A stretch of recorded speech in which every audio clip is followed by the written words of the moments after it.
All right. So we left off, I think, last time on 15A3. And I think we finished pretty much 3/4 of the way down the left-hand column. Mordechai puts Esther on the spot and he says to her, we need you to step up and to save the Jewish people. She says, I'm afraid if I'm not summoned to the king, anybody that has the chutzpah to come to the king without being summoned, off with their head. So then Mordechai says, you have to take a chance. Who says, who knows? This is probably why you've been brought to this place. You've attained this station because it's in your power to save the Jewish people. He says, don't worry, the Jewish people will be saved. The only question is whether you're going to be the agent of the salvation or whether it'll come from something else, but that doesn't take you off the hook. So she agrees. She takes it upon herself to do this. And that's what we were reading. And the Gemara is very explicit about the fact that what's entailed here is a sexual liaison, right? That Esther is not simply going to have a conversation with Achashverosh, but there's going to have to be, some kind of sexual connection between her and Achashverosh to get him to do what she wants, right? So the last thing that we have is, and if I am lost, I am lost.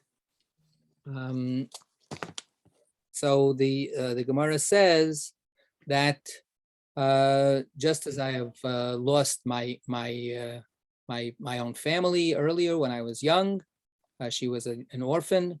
Now I will be lost to you, because if I'm going to go to Achashverosh, and I know what I'm putting myself up for, then that will disqualify me from being your wife.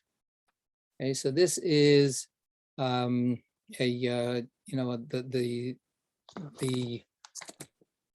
painful paradox that the Gemara will continue to talk about, and that is part of our later discussions again and again and again throughout Jewish history. If a woman is raped, then she is a married woman. Let's start from the beginning. A married woman has an affair with somebody. She's an adulteress. She's no longer allowed to stay with her husband. She has to be divorced. So, and the husband is no longer, the husband is not allowed to be with her. So that's the starting point. What happens though if the relationship between the married woman and the other man is coercive? What if it's forced and it's not a willing, a situation, an affair? She didn't have an affair with the person, but she was raped, or she was pushed. She was forced to do this. And unfortunately, in Jewish history, this wasn't an unheard of situation. There were pogroms. There were, times when Jews were captured, enslaved. We talk about the slave trade. Jews were enslaved as part of the slave trade also, and redeeming captives was a major medieval challenge for Jewish communities to free people that had been captured by pirates and by people that did had all kinds of things to do. And then of course there were all the wars, the crusades and the kinds of terrible things that happened during war. So this is unfortunately a sad and very, very pertinent topic throughout Jewish history. And the question would always be revolving around, is there coercion or not? If there's coercion, then the woman is, the tragedy has happened, it's terrible, but the possibility of resuming her life with her husband is open. If she can overcome all of her trauma and so on, she goes home and hopefully restarts her life. But what if she willingly engaged in relations with somebody who had control over her? So here's the tricky story here with Achashverosh. Achashverosh has the power of life and death over the entire Jewish people, and he has the power of life and death over Esther herself. So when she has been chosen to be queen of Persia, and this was, when we talked about this already a few times, part of this is about getting her in the position because she's the person who could save the Jewish people when they're being threatened by an antagonistic regime. Achashverosh, according to the Gemara, is not a friend of the Jews. He's just not as bad as Haman, which is setting the bar pretty low. But then he goes along with Haman, and now Esther has to try to counter that.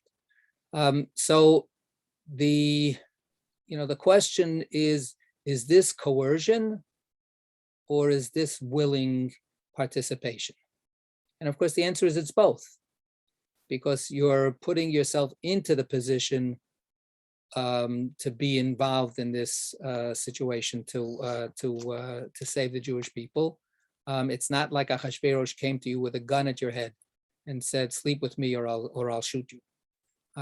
So this is an ongoing, very difficult conversation, very painful. And the Gemara here will see eventually that other parts of the conversation will surface. But at this point, the Gemara here assumes that because she is taking the initiative to approach Achashverosh, that takes away her claim against being that this is forced upon her, right? That since she is willingly getting herself all dressed up and then knocking on his door, then this is, willing. We have all kinds of questions today about consent, and it's really, really complicated. And this is a kind of paradoxical forced consent, and there are discussions in the Talmud about what that means. Can you force consent? It's a whole subject. So in this tiny little paragraph is rooted a very big legal and psychological and historical set of discussions. Okay, now we're at the last paragraph on 15a3. The following verse states, do we have anybody who's going to volunteer to read today? Our usual reader, Bill, is not here, so we need somebody to step up. Who's going to do that?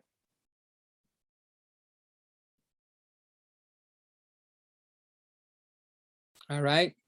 So for the next hour, we'll just have silent reading. We'll make this into like a Jewish science reading room. And everybody just quietly, enjoy yourselves, sit back, relax, and have a good time. Okay, and I'll watch the clock, and then we'll just, say, goodbye to everybody at our usual time. Okay, Merle, you're going to read for us? I will, but I have to tell you, this is called forced consent. Yes. Now, okay, exactly where are we now? We're at 15a3. The following, and Mordecai passed. Right. So the following verse states, and Mordecai passed. Yes. Okay. I'm coughing a little. I'm sorry. Okay. All right. Rob said this indicates that Mordecai supplanted the first day of Pesach with a fast. The 3-day fast, which Mordecai declared on Esther's request, included the first day of Pesach.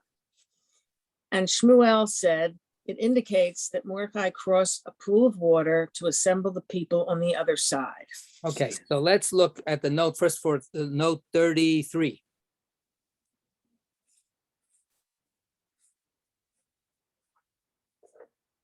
Oh, you want me to read 33? Yeah, you're the reader today. I'm sorry. Okay, I'm sorry. Well, you look like Sherlock Holmes. Between my eyes and my voice, I'm good for nothing. Okay, so That's not true. The entire verse reads, and Mordecai passed and did everything as Esther had commanded him. He assembled the Jews and declared a 3-day fast. Right. So the Gemara is noticing that it's a little Oh, peculiar. viz, not via. I'm Right. sorry. So the verse could have said, and Mordecai then did everything that Esther commanded him. What does it mean that he passed? Right, vayavor, and he passed or he crossed. The word vayavor is to, let's say, and we have Shmuel at the end.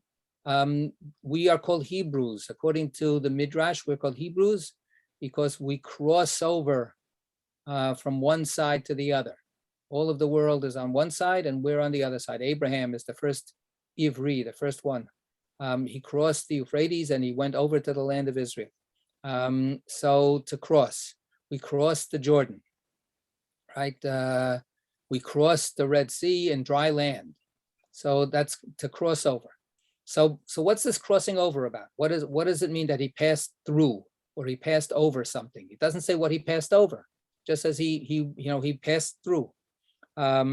So we have two explanations. So Rav says that according to this idea by Avor, it's also like to cross out or to make something null and void, right? So what did he do? He supplanted the first day of Pesach with a fast. So the rest of the verse says that there was a 3-day fast, right? So Esther says that to Mordecai. She says, I'll do what you're asking, but I need the entire community to pray on my behalf, because who knows, I may, be executed in a second. So she says, I need the entire Jewish community to fast for me and pray for me for 3 days. So now the question is, when was this? So according to the timing, if you look at 35, C35, note 35. Want me to read that? Okay. Please. On the 13th of Nisan, the royal proclamation went forth, granting permission to kill all Jews on the 13th of Adar. The 3-day fast started the following day, the 14th of Nisan, and lasted through the 15th, the first day of Pesach, to the end of the 16th when Haman was hanged. Okay, so actually where we are now is almost a year ahead of when Haman's plan was supposed to be fulfilled, right? Purim is a celebration of the fact that that Haman's lottery, right? The poor, what do you call it? I can't hear you, Daryl Josie, because you're on mute. But he's doing a like a lottery. So yeah, he drew lots, and we came out that we were supposed to be annihilated on the 13th day of Adar. So we celebrate Purim on the next day because we go, oh look, we woke up and we weren't annihilated. There's an old joke that this elderly couple is in bed and they wake up in the morning and the man says to his wife, Sophie, are we dead? And she says, Sam, what's the problem? He goes, I don't have any aches and pains today. So I woke up without any aches and pains. Like this can't be so the fact that we wake up the next day and we're not dead. So that's Purim. So but the process of canceling Purim happened way before. It happened 11 months earlier, and around Pesach time. So the hold on a second.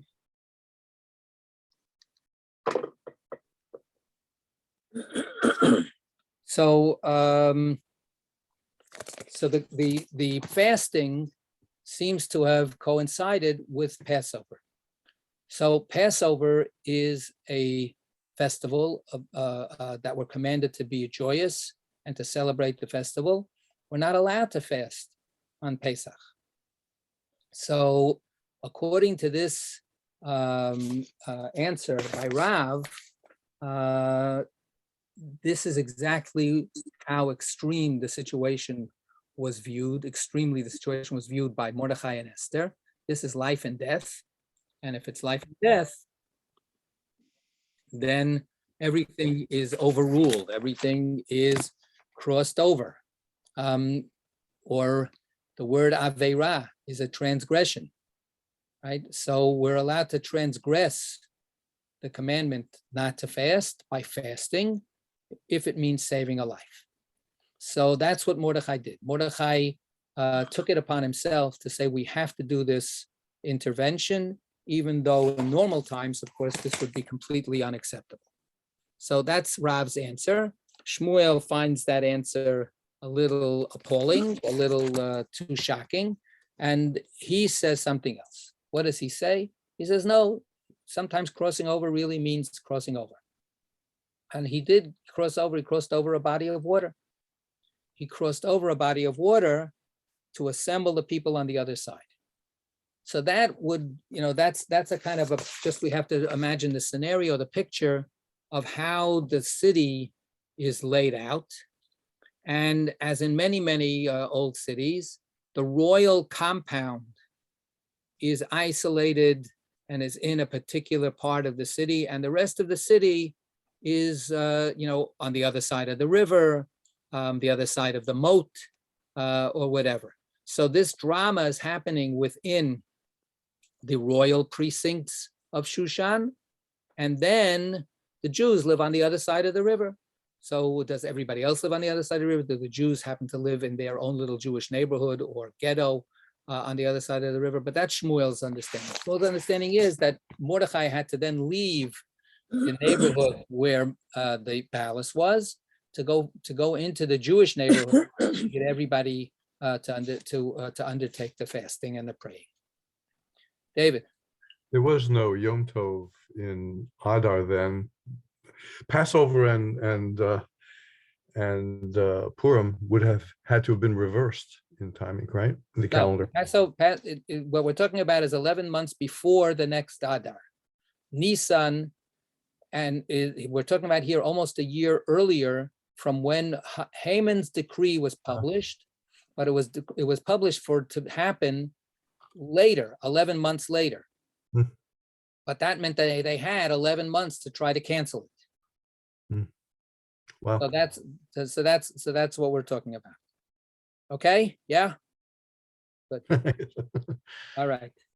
So this is how the response unfolds, and then after the 3 days of praying and fasting have finished, so now Esther is ready to go, and that's the idea. The idea is she's hoping that the merit of that praying and fasting will accrue for her to be able to give her a chance for success with the king. And now she goes in. Okay, we're at the top of 15A3, right-hand column, the Megillah. Okay, I just have a question, or a Sure. rhetorical question. Don't you think it's a little bit of a harsh judgment on poor Esther on the part of the rabbis for saying she committed adultery because she was the one that brought herself here? She was doing it for the big picture and for a good purpose. Yeah, so that's why I said it's complicated. And we're going to get a little bit further on. We're going to come back to this question. So I wanted to give a little bit more of the nuances a little later. But yeah, it's a mess, right? And the rabbis knew it was a mess, because the rabbis, like I said, we're not talking about just simply the people that this is an ongoing discussion for 2,000 years. Again and again and again, the rabbis had tragic problems to solve about what is going on with Jewish families after they were decimated by a pogrom, like I said, or the Crusades and things like that. What are they supposed to say to a couple that had these kinds of questions? Yeah, Jennifer. I would think that it happened even outside of pogroms, like in your own community, a guy could blackmail a wife, somebody else's wife, to sleep with her. So it must have come up even in other times as well, even within the community. Right. When we have the first, kinds of discussions, it's just neutral. It's like, it's not assigned to any particular sociological social group or phenomenon. But what if this person tries to force you? So in that case, it's forced. And that's, like I say, that's the clear situation where it's not your fault. And of course, that comes back to the Bible. That comes back to the Torah. That's what the Torah says. Torah says one person came and forced himself upon the young woman, and she screamed, but nobody heard her. It's not her fault. This is very basic early Jewish law. Yeah, the other part of that, though, is if you're in the city, you're presumed to be consenting if you didn't scream, if nobody heard you. If you didn't scream, So, right. Now, but if you're of course, blackmailed or something, then you're right, then still. that becomes then a metaphor for, did you go along with it or didn't you not go along with it? So then all those kinds of questions, like you have the particulars in each particular case, what is the nature of the coercion? They're not being, fundamentalist about that. If it's not a gun, it's not coercion. No, they understand what coercion is, but then there are these complicated situations. We'll come back to it, like I say. Okay. So now we're at the top of 15A3, right-hand column. The Megillah states further, and it was on the third day, and Esther clothed herself in royalty. The Gemara asks, Scripture should have said that Esther clothed herself in royal garments. The Gemara replies, Rabbi Elazar said, in the name of Rav Hanina, this teaches that Esther was clothed in the divine spirit, for it is written here, and she clothed. And elsewhere it is written, and the spirit clothed Amasai. Right. Okay, so we actually had this kind of idea already earlier, a page back. But here we're putting it straight into the context of what's happening. And it's a kind of a psychological imagining that there's 3 days of intense praying and hoping and fasting and mortifying oneself and the anxiety. And the anxiety is on both levels, right? The anxiety is on a national level, and the anxiety is on this particular human being, this particular person, Esther. She's on a mission impossible. She's on a very dangerous, life-threatening for herself task. Will she make it? And what you have here is 3 days of anguish. And then on the third day, she is enrobed. That's what the verse says, right? She's enrobed in majesty. So what the Zohar, I keep saying that, what the Talmud is saying here is she's enrobed in majesty. It doesn't say in clothing, in royal clothing. She's enrobed in majesty. She's now ready. She has been suffused with God's presence, right? With Shekhinah, with the Holy Spirit. She is now ready to go and embark on this. She feels that she has now been endowed with that gift. and she's ready to go forward and do what needs to be done, right? So there's this kind of like inspiration, a kind of a sense of, before the curtain comes up, this excitement, after the initial business. Yes, right? Okay. Ready? Yeah. Having cited a teaching of Rav Elazar in the name of Rav Hanina, the Gemara proceeds to cite a number of other teachings taught by those Amoraim. And Rav Elazar said, Rabbi. Oh, I'm sorry. Rabbi Elazar said in the name of Rabbi Hanina, a blessing given by an ordinary person should never be unimportant in your eyes, because we know of two men prominent in their generation who were blessed by two ordinary people, and in each case, the blessing was fulfilled in them. They were David and Daniel. David was blessed by Aravna, as it is written, and Aravna said to the king, etc. Daniel. Look at what the verse is. The verse is, see it in note 40. Oh, do you want me to read that? Note 40? Yeah.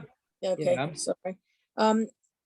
In Samuel, 2 Samuel 24, verse 23, the entire verse reads, and Aravna said to the king David, may Hashem your God accept you. This blessing was fulfilled as it is stated in verse 25. And Hashem was entreated for the land, and the plague was held back from Israel. Maharsha. Okay, so that's the commentator that just fills this in. So at the time of David, toward the end of his rule, there's a terrible plague that happens in the land of Israel. We don't have to go into it. It's connected to his taking a census of the people unnecessarily, and then Aravna is actually the person who owns a piece of property that David buys, so that property will become the site of the temple. Remember, the temple isn't built until Solomon's time, but David bought the real estate. And the real estate was bought from Aravna, and Aravna blesses David and says, okay, this is what you want to use this piece of property for. It was a threshing a place, and he blesses him. So here we see that this simple guy blessed King David, and the blessing was fulfilled. It made a difference, and God stopped the plague. And now the other example. Daniel was blessed by Darius, as it is written, your God, whom you serve continually, he will save you. You want me to read 41? Sure. Darius spoke these words when Daniel was cast into the lion's pit. This blessing was fulfilled, for Daniel was saved and not harmed by the lion. Daniel was not saved merely because of Darius's blessing. Scripture clearly indicates that Daniel's righteousness was the cause of his being saved. Yeah, come on. However, by mentioning the blessing given by Darius, the verse intimates that it was of significance and to some degree also contributed to the divine intervention on behalf of Daniel. Right, this is Daniel, and right, so he's thrown into the lion's den, but he nevertheless comes out unscathed. It's interesting. Well, first, a couple of things. Darius is not just a simple person, right? What does Rabbi Elazar, Rabbi Hanina, in the name of Rabbi Hanina say? He says, let not the blessing of a plain person, the translation unimportant person, means a plain person. Hedyot means a plain person, a person of no rank, of no distinguishing stature. So unimportant could be one way of reading it, but also just the person is not titled as a king or as a rabbi or so on and so forth. Of course, with Darius, that's not the case. But as far as we're concerned, Darius is no different than anybody else. The fact that he's a king for the Persians doesn't mean anything. As far as we're concerned, he's just a regular old commoner. So But the point is we have the examples, and then we have the more overarching point. The example, so Aravna is a nobody, right? Aravna is simply a person who happens to own a threshing floor piece of property and gives David a blessing, and the blessing has immediate results. So look at that. A plain person gives somebody who's much higher in stature than they are, much more significant person, and don't think that such blessings are irrelevant. Don't think, look who thinks that they can give me a blessing. Look who thinks that their good wishes are I need to take them into account. Celebrities that get fan letters, right? Those are letters of blessing, right? The fan, I love every one of your pictures. I've never missed a performance that you're so wonderful. So what this teaching is saying is, don't poo-poo those things. Those things should be treasured and valued by you. They mean something. So in terms of what the Gemara is saying is, they can change the course of events. With Darius, we have this irony, as I said, that Darius is not a nobody, so there's a kind of an ironic twist here. He's a nobody as far as we're concerned. As far as we're concerned, he's a nobody. And the other part is that Darius's statement is not clearly a blessing. Darius is not necessarily saying to Daniel, may God bless you. Darius is sort of saying, all right, let's see if you really have, if your belief in God is really, everything that you say it is, then okay, let's see if your God is going to come here and help you. There's a kind of a little bit in the simple meaning of the story, there's a skepticism to it, but the Gemara reads it as a blessing. Gemara turns that skeptical statement into a statement. Yes, let us all witness how God will save you. So may you be blessed with God's salvation. And it came about. It happened. So therefore, it's not to be dismissed as insignificant. So that's why I have the struggle in the footnote. Well, the reason that God saved Daniel is because Daniel was a very righteous person, and it was standing up for God's presence in the world against the idol worshippers. Well, but the blessing of Darius now turns retroactively into a significant factor for people's consciousness. Right? We have blessings all over the place, and so many times I say again and again and again, this is what we're supposed to be. We're supposed to be blessings, right? That's what God says to Abraham, be a blessing. So the idea that anybody has the power to bless is part of what this teaching is about. We think, people go to the Pope for a blessing. People go to, saintly people for a blessing. People go to rabbis.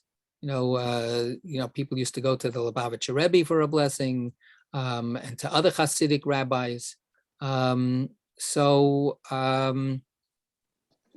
What this is saying is all of that is fine and good, but you know why those blessings are significant?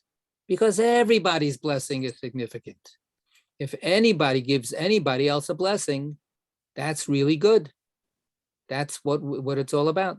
So this is, an empowerment for all of us to know that we can give blessings to people. We can make a difference by being a little more positive, by being a little more friendly, by being a little more encouraging to somebody else. And it doesn't have to be anybody. It doesn't necessarily have to be somebody that we know well or anything. It could just be, a casual encounter. But if you do it nicely, that's a blessing. And don't put it down. Don't let it not be insignificant. One of my very favorite blessings is, may you go from strength to strength. I love that. I use it whenever I can. Right. We certainly need strength, right? Yes. We need more and more strength. That's one of the blessings. I think I mentioned it at another time. The favorite blessing, there's a minyan that happens at the New York Marathon every year, right? So this is like one of the major marathon events. And years ago, I don't remember now how many years ago, they started a morning minyan before the marathon, and those people that wanted to, you know, sort of start the day off right, would come to that minyan. And the part of the service that was the most enthusiastically participated in part was that very, very early on, there's a blessing that says, "You abound in blessings, eternal our Almighty God, who gives strength to the weary." So everybody would like say this like with so much enthusiasm, because that's what they're going to need today, right? They're going to need that strength when they get that, you know, to that last, 5 miles or whatever it is. You know, God, you give strength to the weary. Yes. So everybody would say that blessing with great enthusiasm. But strength to strength, boy, we need strength all the time.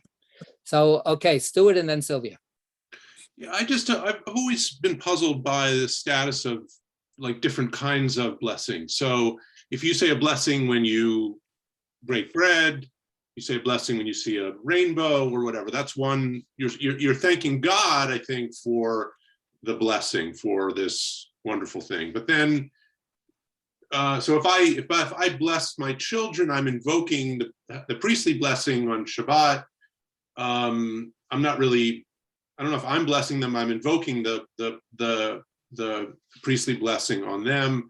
If I mean, what does it mean? What's the difference between just thanking God for something versus invoking a blessing on somebody? If I say bless you, you know, someone sneezes and I say bless you, I've always been puzzled by that. I guess that's kind of a superstitious thing. But is there a qualitative difference between different kinds of blessings? Anybody want to weigh in on that? I mean, I know there's a whole, tractate on blessings, but I don't know whether it addresses that question. So again, it goes back to the whole point of what is a blessing. When God says to Abraham, be a blessing, right? Go take this journey. I'm not going to tell you where to go, but I'm going to tell you what it's about. It's for you to be a blessing. So what does it mean to be a blessing? So Sylvia, you want to say something about that before you go to your own comment? Yeah, go ahead. That's Gertrude Stein. A rose is a rose is a rose. Yeah, actually, she really said a blessing is a blessing is a blessing. Right. That's what she really said, but then they misheard her. I know. Then they florist got Right, right. A bracha is a bracha is a bracha. She said it in Yiddish. So what is this? I would suggest that even when we make the blessings, the formulaic blessings that we make, and you actually gave two different examples.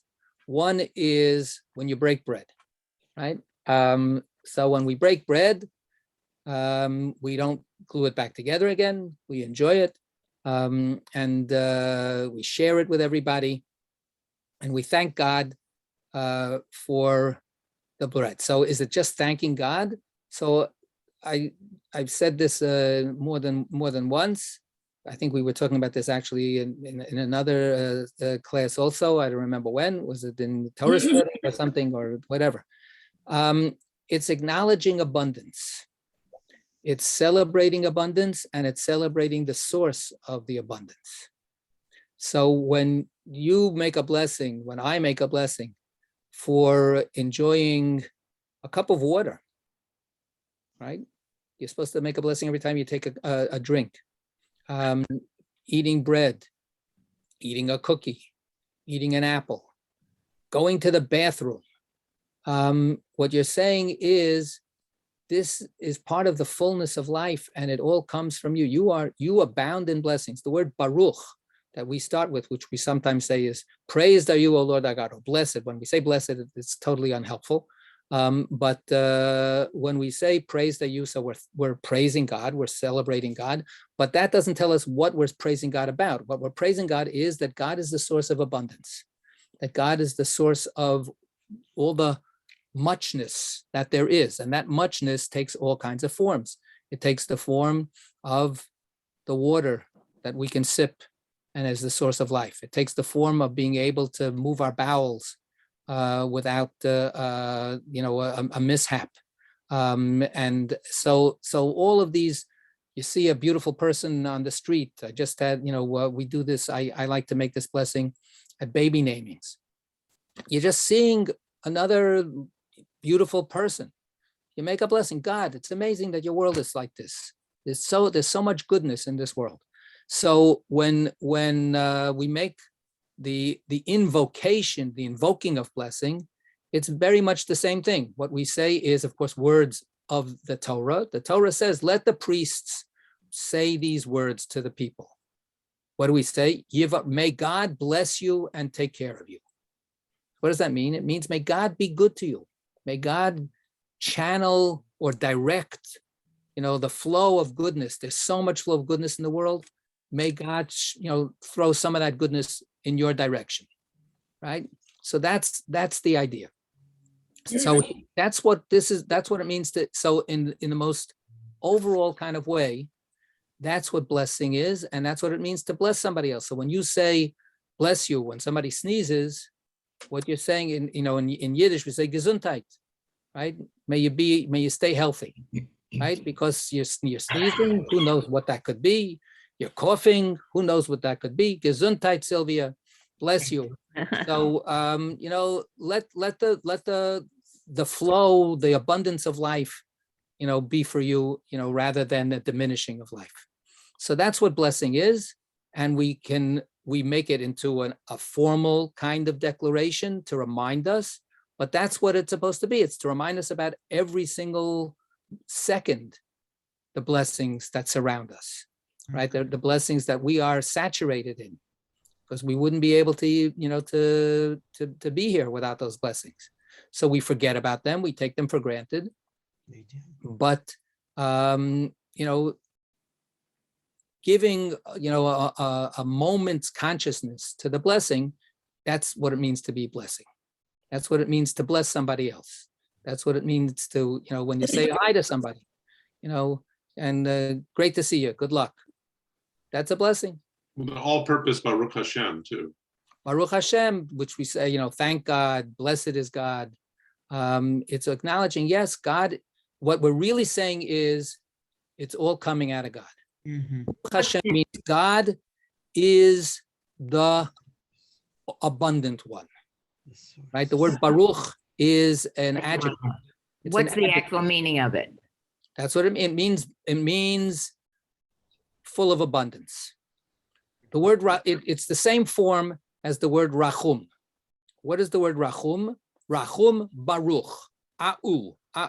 So then that's the vowel stuff. And then the word rachum is the compassionate one. Like So Rahmanos? Rahmanis is compassion. That's the noun. So when we say that God is Hashem kel rachum vechanun, we say, God, you are the God who is compassionate, rachum. Rachum is the one who has Rahmanis, right? So that's the adjective, compassionate. So Baruch is the one who has bracha, the one who has abundance, the abundant one, the one who's full of abundance. So God is the one who's full of abundance, who's the source of abundance. Somebody wanted, yeah, Geraldine. Just following up, and then we come back to Sylvia. Yeah. It's a question. Being the great aunt of two precious little girls, one of whom is only a month and a half old.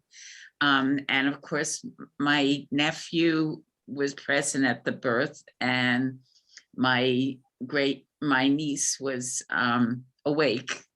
At the point of birth, is there, other than a shehachianu, is there a bracha to be said? That you don't have to wait until the bris or until Dan went to shul the next morning to name the baby. So I think that there are enough things actually of urgency that need to be taken care of at the moment of the birth, Right. so that we should take care of those other kinds of blessings of gratitude and so on later. And one of the blessings that we say later is, God, you saved my life. You know, the woman who gives birth is actually in mortal danger at that point. That's right. And the baby is in mortal danger. Thank you. So at the moment of mortal danger, forget about blessings. Do what needs to be done. You know, make sure that everybody is healthy. Make sure that everybody is safe, out of danger, swaddled, warmed, comforted, supported, and everything according to what each of these actors, the mother and the child, are subject to. And afterwards, take a deep breath, let it sink in, and then the goodness can come in. When the mother is screaming and in excruciating pain, the onlookers shouldn't be going, oh, this is great, mazel tov, mazel tov. I mean, it's give it at least a little bit of time. I mean, it's obviously there's a huge relief when it's confirmed. The baby is born, the baby is okay, the baby is alive. You need to hear that. Then give your spirit a chance to recuperate a little bit. That's what I would suggest. But blessings are part of what this Gemara is saying, is that blessings are spontaneous. Besides the business about whether you should say a blessing, shouldn't say a blessing, this is the words of blessing that you should say. All of that is a system that's supposed to train us to be able to respond also in spontaneous ways. So, and unfortunately, a lot of the times the system works the opposite way. It becomes such a burden on people that they can't be spontaneous. They're only worrying about what the system says. That's not what the system is supposed to be about. The system is supposed to be about marinating ourselves in holiness, so that then it's part and parcel of who we are. And then at any given moment, we'll be able to respond according to what we need to respond to, according to what's going to come from us. So, you don't, if somebody makes the blessing without asking me, then they needed to make the blessing. If you're asking me, then don't make it. Right? Okay, Sylvia, thanks for the patience. Go ahead. It's okay. Quickie to Geraldine. I think you want to see if that baby survives. Because babies. I meant after the baby was swaddled and put in the mother's arms and everything else. Why do we wait 8 days for a bris? But anyway, that isn't what I was going to say originally. I mean, just survival is. But you don't wait 8 days to name a girl. Yes or no? Some people do. It's okay. Like I said, when people have had that chance to take the deep breath, then wonderful. Right. Good. I agree. That isn't what I'm going back to Darius. Okay. But this is where I wanted to go, because when I looked at it, I read it completely differently than everybody else in the rabbis and what. But I see it as a challenge, saying, if you think your God is so great, let your God save you. Right. Right. That's what I was trying to say when I said skeptical. That it wasn't. Not he was skeptical. It's a right. challenge. Even You're stronger. challenging. Very good. Challenging Yes. my God, Right. which made me king after all. Let's see what you do with this. Right. Right. Absolutely. Good. Yeah. All right. All I wanted to say way back when. All right. We remember. Thank goodness. It's right in front of us. Okay. So that's the teaching in Hebrew. Lolam al tihi birkat hedyot kala beinecha. I'll say a story anyway. You need to know this phrase. You need to know a little Hebrew. One time, a teacher of mine was at a wedding, and the wedding was between somebody, a yeshiva student, and a young woman. But the young woman was herself exceptionally learned, and we're talking about, we're going back when I was young. This is a long time ago. So it wasn't as taken for granted as today. It was something that this person was marrying a very, not just intelligent, but also very learned in Torah woman, before all of the proliferation of studying Torah for women had happened. So anyway, everybody was happy. It's a wedding, and at one point, people are greeting the bride. How do you say bride in Hebrew? Kala. Kala. Holla. So a kala, a chasan and a kala, right? Chatan v'kala. Yeah. So the word kala, a bride, is spelled chaf lamed hey, right? That's how you spell the word. And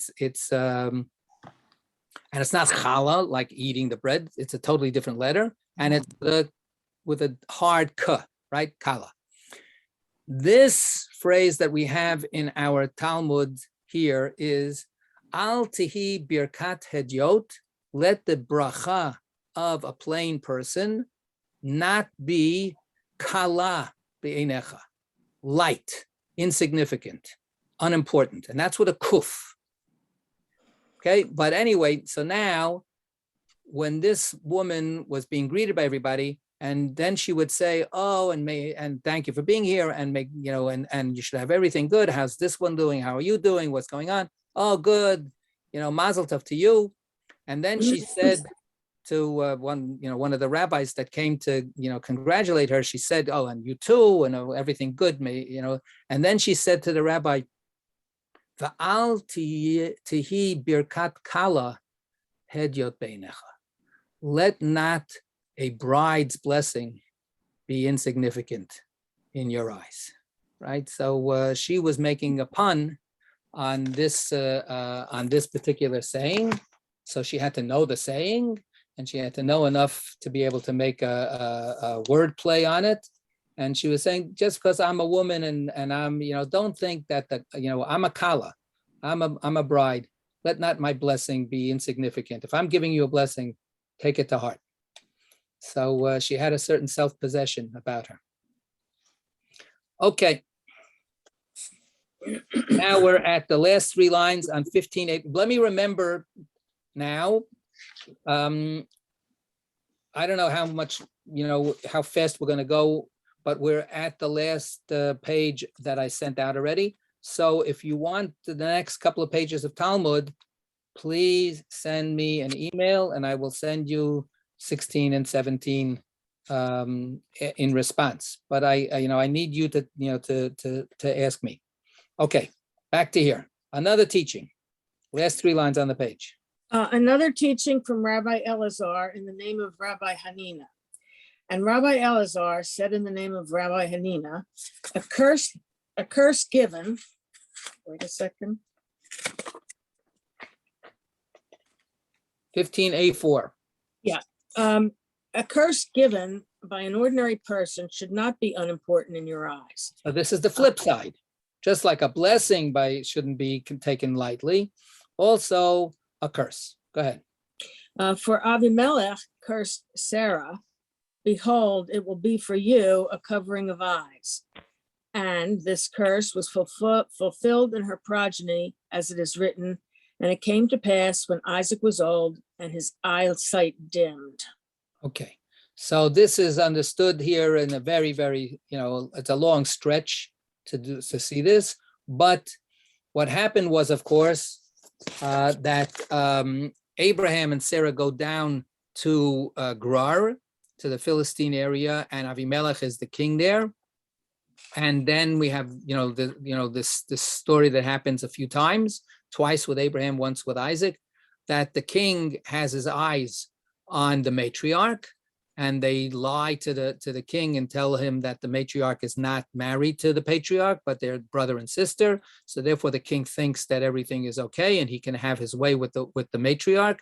And then God intervenes, and then he finds out that they didn't. And then there's the whole thing: why did you lie to me?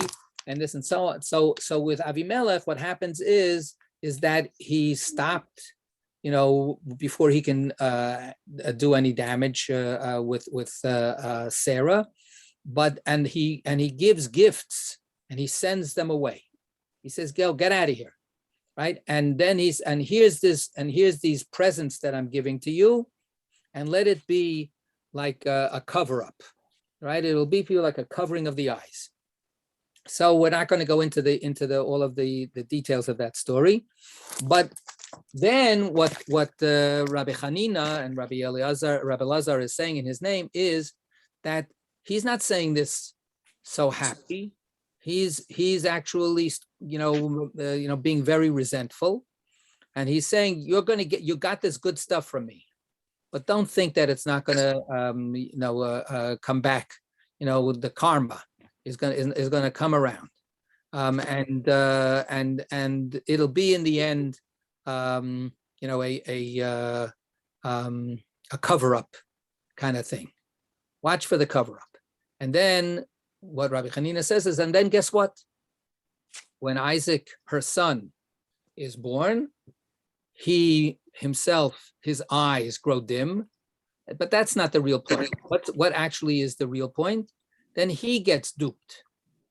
He gets fooled, right? By his own son, by Jacob. That's the famous story of who's getting the blessing. So there's a switcheroo. You guys weren't, straight with me. Guess what?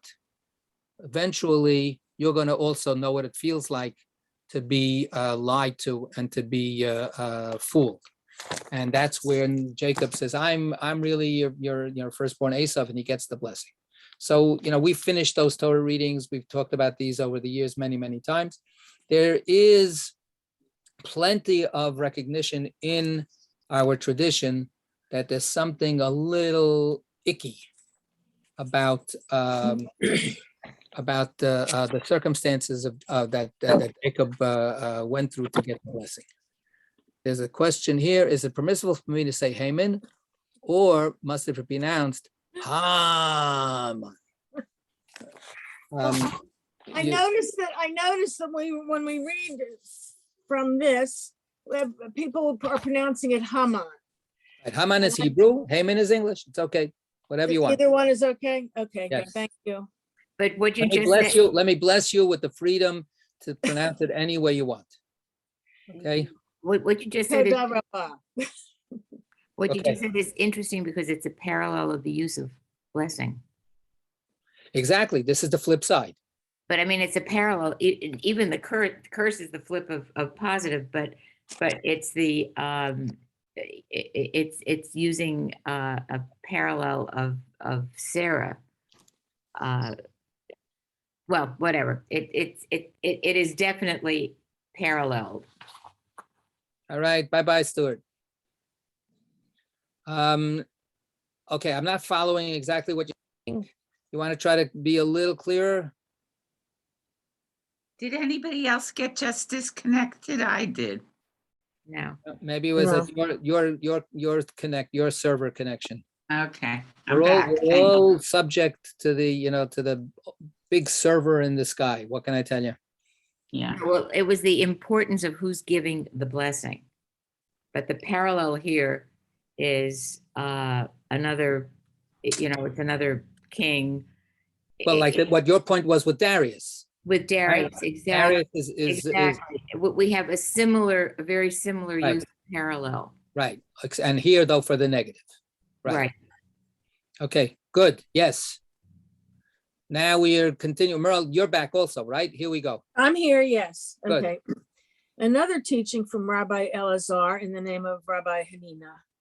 And Rabbi Elazar said in the name of Rabbi Hanina, come and see how unlike the characteristic of the Holy One, blessed is he, is the characteristic of a person of flesh and blood. The characteristic of flesh and blood is such that a person first places a pot on the stove and then puts water in it. But the Holy One, blessed is he, first puts water in position and then places the pot around the water in fulfillment of what the verse says, at the sound of his giving a multitude of waters in the heavens. Right. So this is the wondering of the act of creation. This is something that sometimes, it's mentioned in different kinds of contexts. Little children have that kind of question, like you tell them, so in the beginning, God created the heavens and the earth. So, but who created God? And then, somebody, well, but then, and how do you go back? You get an infinite regress. How do you get all the way, where does it really end up starting? So here we have a kind of a picturesque idea where God creates the waters, but where the waters go? What's the container for the waters, right? What is the, God splits the waters and puts the waters up into the heavens and down on the earth, and then the dry land appears afterwards. So it's all backwards, right? It should be, and God created, a big pot, a big globe, a big earth, and then God poured water into it. But the way that our tradition starts in the let there be light, that's the first thing. And the next thing is that there's water all over the place. So what's holding up the water? What's containing the water? That's the difference. That's the miracle. That's the incomprehensibility of understanding creation. It doesn't work with this is pre-physics, right? This is not about the way our world works. The way our world works is after the world is created. But the creation of the world is prior to those kinds of things. A human being has to work with the laws of gravity and the laws of whatever, all the physical laws. But God is first making those physical laws. So for God, it almost works backwards. Sylvia.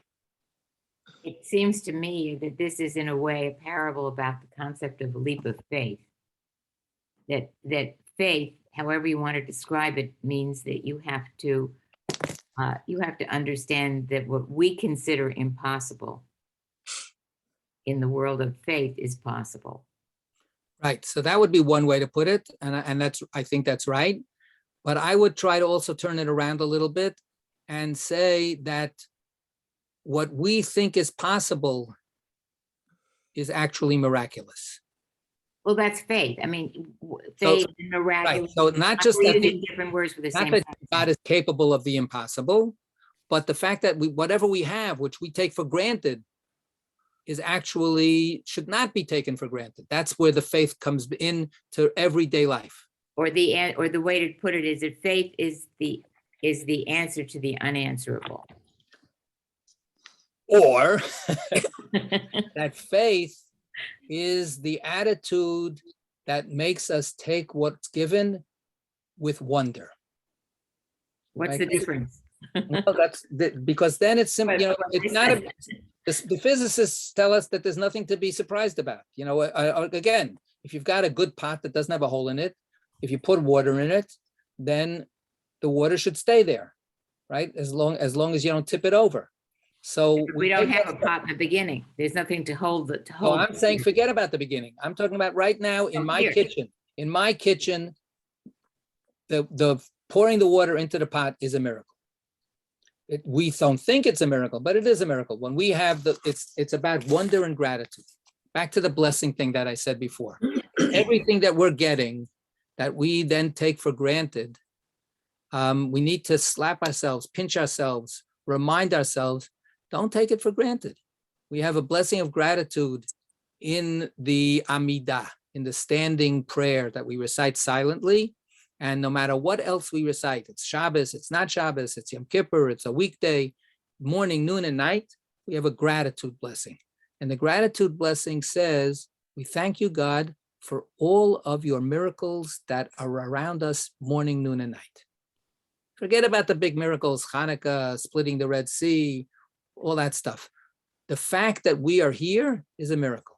The fact that there is, whatever there is a miracle. So the faith is not just simply affirming that God can do everything. It's the faith that everything is God's doing. That's what I'm trying to sort of flip around what you're saying. What you're saying is perfect. I'm just saying that the other side of it is equally part of this. The mundane, the prosaic, the unmiraculous. That it all flows, everything flows from that which we do not understand. Right, right. So when we understand things, it's great, but we should understand that there's a part, hopefully next week in Pirkei Avot, we're going to get to a little bit of that. We should understand that beyond our understanding is all of our non-understanding. Our understanding is not total. Okay, Josie and then Merle. One of the things I noticed when I watched Stizzle, which I thought was wonderful, that TV series. Yeah, it was great. Because it was done with love for the community, not with hate. That every time they ate something or got something or anything happened, they said that prayer in Hebrew, thank you, God, from whom all things flow or from whom all things are possible. That made a big impression. Right. I'll just say one thing before we get to Merle. Back, and whether there's going to be more Stissel or not, I don't know. But there was an interview once with one of the producers or directors, and they said, it's such a wonderful, loving picture of the community, but you never show them celebrating Shabbat. You never show them. I mean, Shabbat is such a central part of their life, and you never show that part. And he said there was all budgetary problems. We would never be able to afford the setup of the table with all of the food and with all of we had a limited budget, so we couldn't afford to shoot scenes like that, because that would be too abundant and too much. Yeah, Merle. Two things. First, I just want to go back for briefly with a comment to the previous paragraph about the eyesight dimming. Don't you think it's a stretch to go from Avimelech cursing Sarah to his eyes dimming, Isaac's eyes dimming when he was old, to connect those two? Is that a little bit of a stretch? I think I also said it was a stretch. I think it is I don't a stretch. remember that. But I also want to say, and this is something that, there's all kinds of novels that are out there, right? People write novels about everything and anything. There's a certain kind of novel that stretches across time, right? That like, Buddenbrooks, goes to a family story that goes from one generation to the next. Joseph and his brothers is like that. And Thomas Mann, took it and expanded it, in an amazing way. That kind of genre sees forces that are planted or that are initiated in one generation, and sees it how it ramifies and reverberates and echoes and has effects in another generation. And it makes for great novels, it makes for great literature, and it makes for great appreciation of the complexity of life. So yes, on the one hand, it's a stretch. On the other hand, it's part of what I was trying to say before.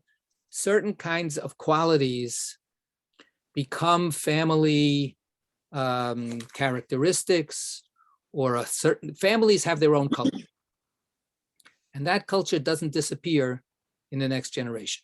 No matter how different the next generation is, no matter how independent the next generation wants to become, there's always a residue and there's always an influence that continues that culture down through time. So that's where I would sort of say there's a kernel of meaning it reminds me not this particular one, but things like this curse or this prediction of what the Christians make out of some of the Old Testament passages, where they, in every other verse, they see a prophecy here about Jesus coming. Okay, so the other thing I wanted to say, and probably not,